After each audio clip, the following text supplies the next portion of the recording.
depan. Tetapi di banyak tempat, suara itu memiliki harga.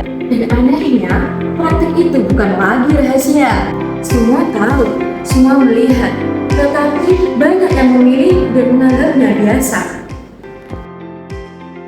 Biasanya besok malam mulai juga gitu. Iya tuh, di sebelah udah berapa? 100.000 per orang. Wih, lumayan buat belanja. Lucu ya, biasanya orang-orang kalau lihat berita korupsi itu marah-marah. Tapi kok gila dapat money politis kok kayaknya rezeki banget tuh. Ya beda lah tuh. Ya sama dong, sama-sama beli kepentingan.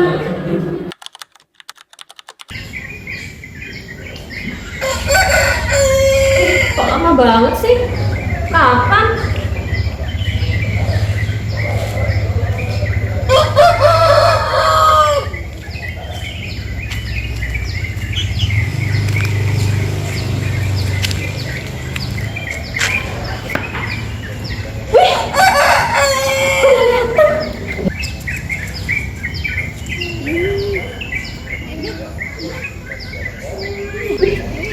Ini yang ditunggu-tunggu.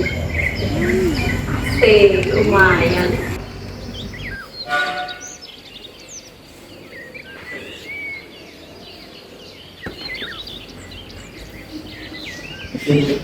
Ini ada titipan dari Pramila. Waduh, susah nih nolaknya. Sampai ada semua rumah juga dapat kok. Itu langsung dan berdua. Oh, sekarang harga satu suara cuma segini. Idealis belum nggak cocok dengan negara ini. Negara ini udah rusak karena terlalu banyak menggunakan orang yang salah. Yang paling berbahaya dari korupsi bukan dilakukan secara diam-diam, tetapi ketika sudah dilakukan secara terang-terangan, lalu dinormalisasikan. Udah dapat belum, Bu? Udah dong. Berapa? Emang dari dulu segitu nggak sih? Justru itu, karena terbiasa makanya nggak bisa selesai. Ya mau gimana lagi? Rakyat kecil kayak kita kan dapatnya cuma pas pemilu aja. Tapi itu yang makanya bikin mereka menang. Maksudnya?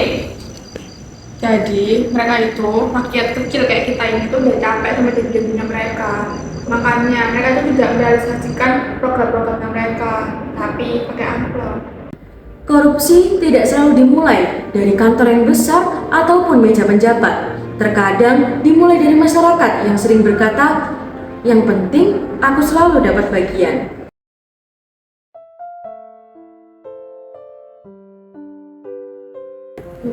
Saya jadi nggak tenang. Saya juga jadi kepikiran deh.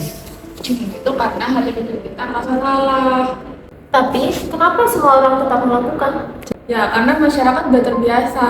Nah itu tuh namanya supportive corruption. Supportive corruption? Korupsi ada bukan karena hanya ada pelaku, tetapi karena ada pembiaran. Terkadang, keberanian terbesar adalah menolak sesuatu yang semua orang anggap wajar.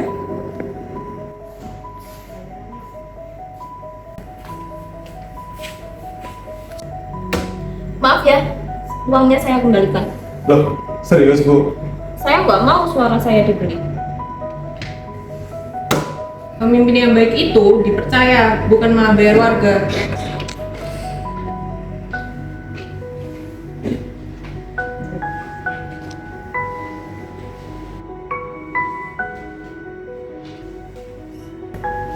Awalnya aku pikir itu cuma uang kecil. Korupsi besar itu selalu dimulai dari hal kecil yang selalu dimaklumi. Anti korupsi bukan cuma soal hukum, tetapi soal keberanian menjaga hati. Ketika semua orang telah lalai terhadap peduli, perubahan suatu negara dimulai dari semua warganya yang tidak lagi menjual suara. Pagi itu amplop dibagikan dan malamnya masa depan dipertaruhkan. Yang paling berbahaya dari korupsi adalah ketika ia tidak lagi terasa salah. Serangan fajar bukan tradisi, melainkan korupsi yang diwariskan dan dilumrahkan.